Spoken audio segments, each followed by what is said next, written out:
à-bas-le-ciel. It's just one of these things. What does the word abolition really mean? What does the word sanctuary really mean? I mean, it's surreal. The whole thing. I understand completely the sentimentality behind it. I myself as a vegan, I do care about animals. But for me, what makes sense is having animals die in the wild where other animals eat their corpse after they're dead. It doesn't make sense to me to reproduce half of the problems with a farm and half of the problems with a zoo, and to promote this animal sanctuary model as the solution to all our problems. Fuck with this, boy. Sort of a little gray area when it comes to rewriting verses. Yeah, I never rewrote a verse ever. I don't know, I guess I've never been in a position to where I thought somebody outdid me on a track where I had to rewrite my verse. I never rewrote a verse ever. À-bas-le-ciel. Given again that ultimately we have priorities, we have limited amounts of money and everything else, if I have the $200,000, just even to compare, there are two humble examples. Okay, buy a plot of land and open an animal sanctuary versus open a restaurant, a vegan restaurant downtown somewhere. Let's say it's a vegan restaurant with a gym or something upstairs, whatever, and promote veganism, to human beings. To me, the second option is much more meaningful and is much more likely to really have a dynamic change in the world. But still, I mean, I do understand why people want to have these sanctuaries. When I was in France, I knew a couple of really hardcore vegan activists. The one guy, he had formerly been an employee of PETA for years. They both just had years and years of experience with vegan activism of different kinds. Everything from giving pamphlets to lectures to showing movies. They'd done all kinds of vegan activism. And, they also would go and volunteer at a sanctuary once in a while. And they just said the reality of this sanctuary is because they don't kill the animals, so they accept a certain number of animals, and it's very finite. How many horses can you really take care of? For real. Time, money, labor, the food for the horses. Can you keep 5 horses? Maybe that's your capacity. Okay, so you accept 5 horses and a certain number of dogs and a certain number of cats and a certain number of pigs, and that's it. And then the door is closed, and those animals live for years and years until they die. And then after that, people, including the people who donate money to you, because somebody who's donated thousands of dollars to you phones you up and says, look, we've rescued this pig or this sheep.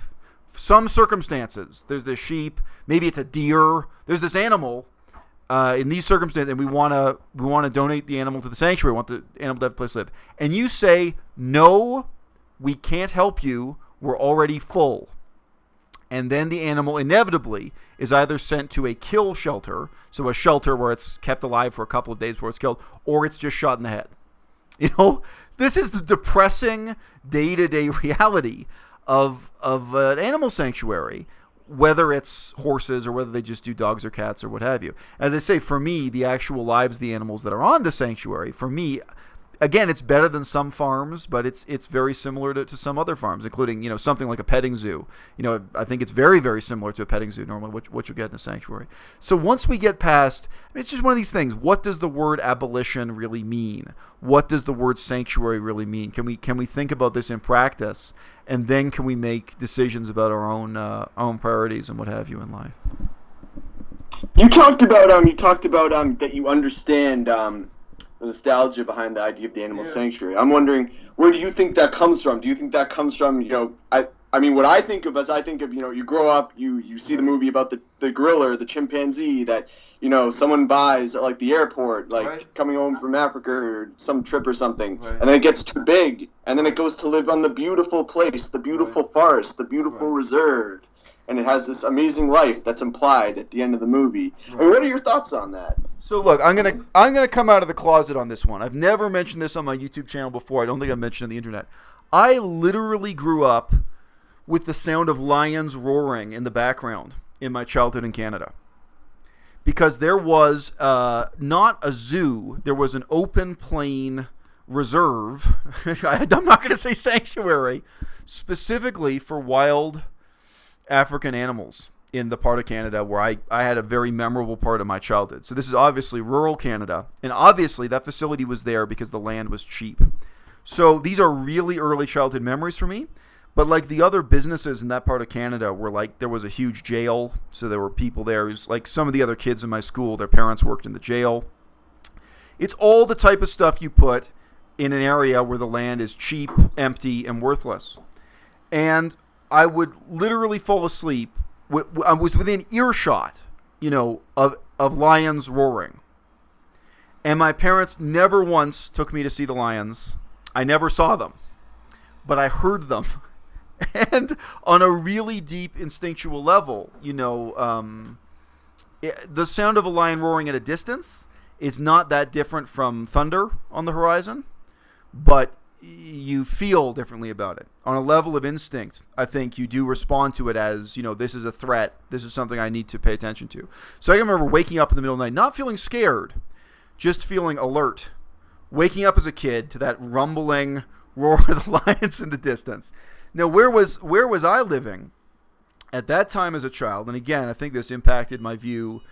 I'm not going to say too much, but it impacted my view of animals and ecology, of civilization. At that time in my childhood, I was living on a fake farm. So it was a farm that existed as an historical recreation. It was a farm that was created partly so the government could preserve historical architecture. Canada, we don't have much historical architecture, so every so often there'd be a building and they'd say, well, this building is 200 years old. Instead of destroying it, let's relocate it. Let's actually dig up the building, move it to this special place. And they put a bunch of these buildings together. And then they decided to recreate the other elements of what life was like in that period of Canada's first colonization by Europeans. So, they put up a fence and had some sheep, and they actually showed the type of machinery that people used in that period of how they made sheep's wool into a useful type of wool. They would have this kind of demonstration exhibition. And there were other kind of primitive technologies of the frontier settlement era in Canada. So I got to see these animals that were in some ways ludicrously happy because they were on a fake farm. They were not really being exploited. They were just there to exist. So you got to see sheep, acting like sheep, and you got to see, obviously these were not wild sheep. They were not, this is still a farm. It was a totally fake farm, and there were some horses, but the horses didn't really do much, and what have you. So they owned these animals, but it is really like animals in a museum exhibition, and they're animals that just fundamentally were not suffering and not being exploited. Although still, of course, they're not living in anything like wild conditions. It's also not anything like a zoo. So there, I've come out of the closet, Jay. My early childhood experience with animals and animal agriculture and zoos, and specifically even lions. It gave me a really, really strange starting point for how I viewed human beings and animals living together, and what I thought of as normal agriculture. And I'd just say, literally on the horizon, like when my father would drive me to school, which didn't happen every day. I just mentioned normally you take a bus to school. This is rural Canada.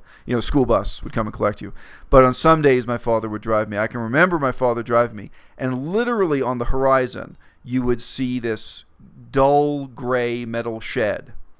And that was the dawn of industrial chicken farming. It was a huge shed, the currents, which now you see everywhere. But I can remember my father saying, when I was a child, we didn't have that. When I was a child, that didn't exist. Raising chickens in a factory like that, this high density chicken coop technology. And so actually you did see around you the transformation of the landscape to reflect a new and darker era of the exploitation of animals. I was just thinking when you were telling the story about the lions and the sheep. I wonder how the sheep felt about being right next to them.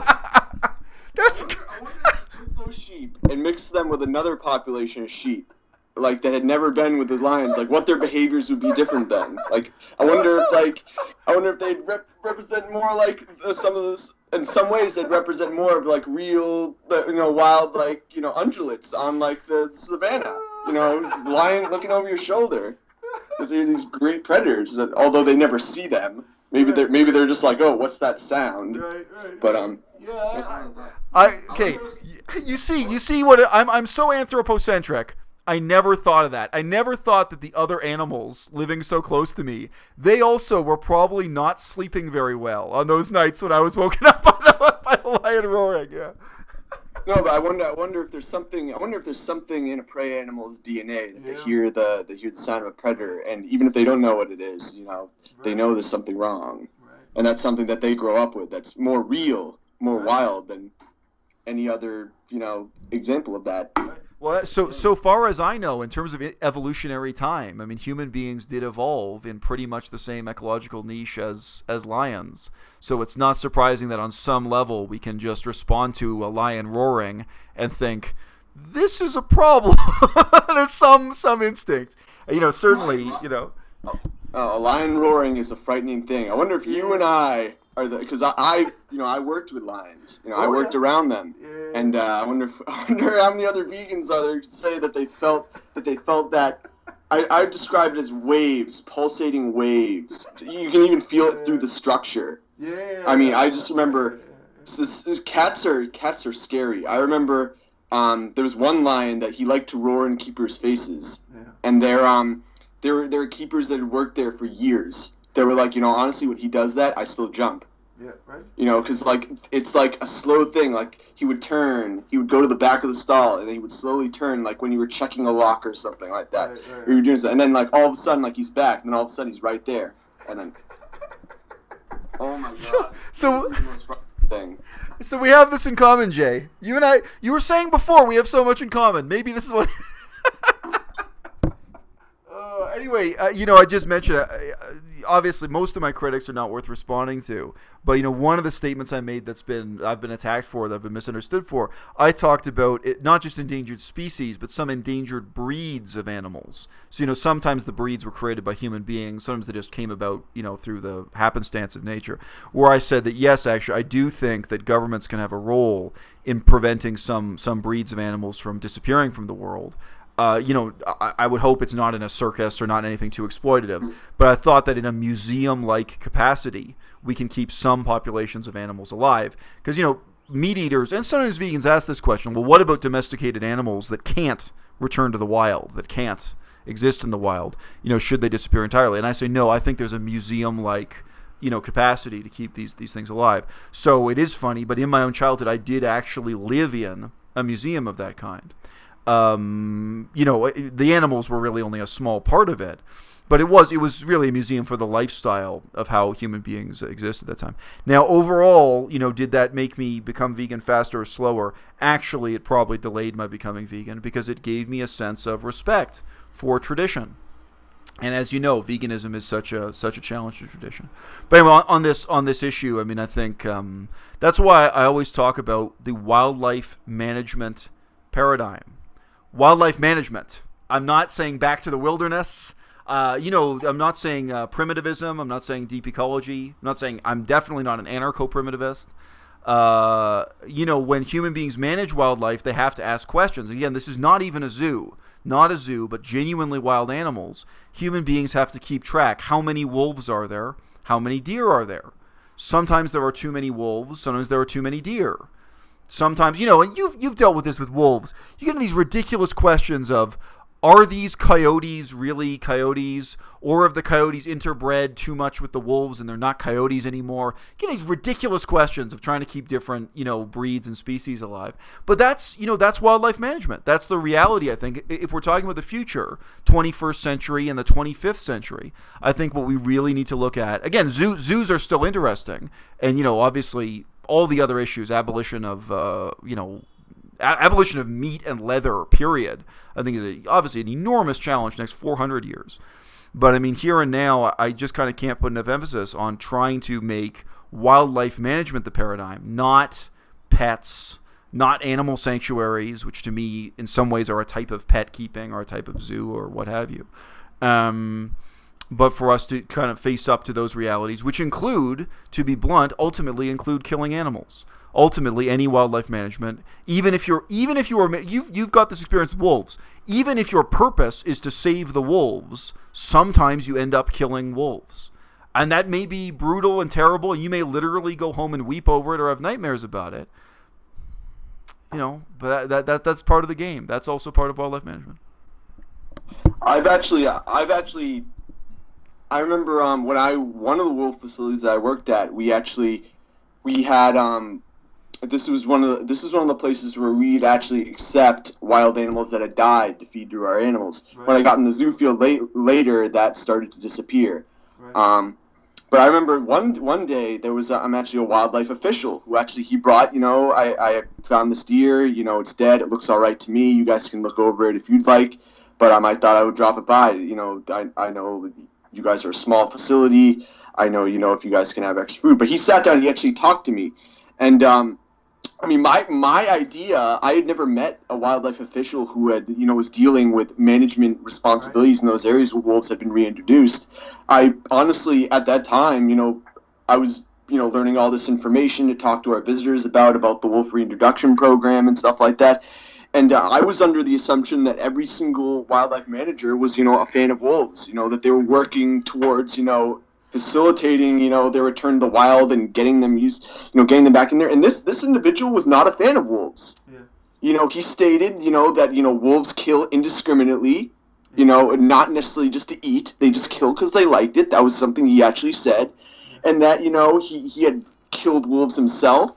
And that, he thought that, all these ranchers, they had a legitimate point. He actually told me that, because what they did in the United States was they actually set up, I don't know, I don't even remember if it was a government organization or some rich people literally donated money to say, if you can prove that, you lost cattle to wolves, we'll pay you this much worth of the animal. I think it was something like 150% of like the animal's worth or something like that.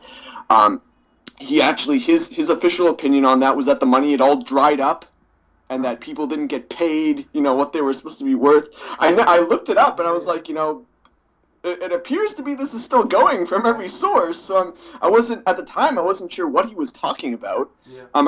To be frank, I thought he was a blithering idiot. I think there's, not every wildlife manager, killing is an aspect, and you're going to get different opinions on it. Some guys who are absolutely for it. Right. On some level, there's a malevolence aspect in there. Sure. But it's also like anything else. Like when you do real humanitarian work in a country like Laos, I never had this attitude, but like the point is not to regard Lao people as angels. If you actually work with poverty-stricken people and starving people, they're assholes like everyone else. You know what I mean? And they're cheating on their wives, and they're going to the brothel, or they're gambling addicts, and some of them are drug addicts. And yes, some of them are poor and they're nice people, but some of them are poor and they're poor for a reason. They're poor because they made terrible decisions in their lives. And some of them are war criminals. Some of them are poor and you're giving them food and you're helping them not starve, or you're helping them access job training. And they literally have committed crimes against humanity. That's what they did with a couple decades of their lives. They were mercenaries in local wars or what have you. That's helping poor people, is helping people because they're poor. Not because they're nice, not because you like them, not because they're angels. So in the same way, like people who actually work with animals are going to know these kinds of contradictions and have these kinds of mixed feelings because they've seen both sides of it, or they've seen many different sides of it. I read an account. So I've told you before, my work on First Nations, Indigenous people in North America, American Indians, it was almost entirely on the Cree and Ojibwe.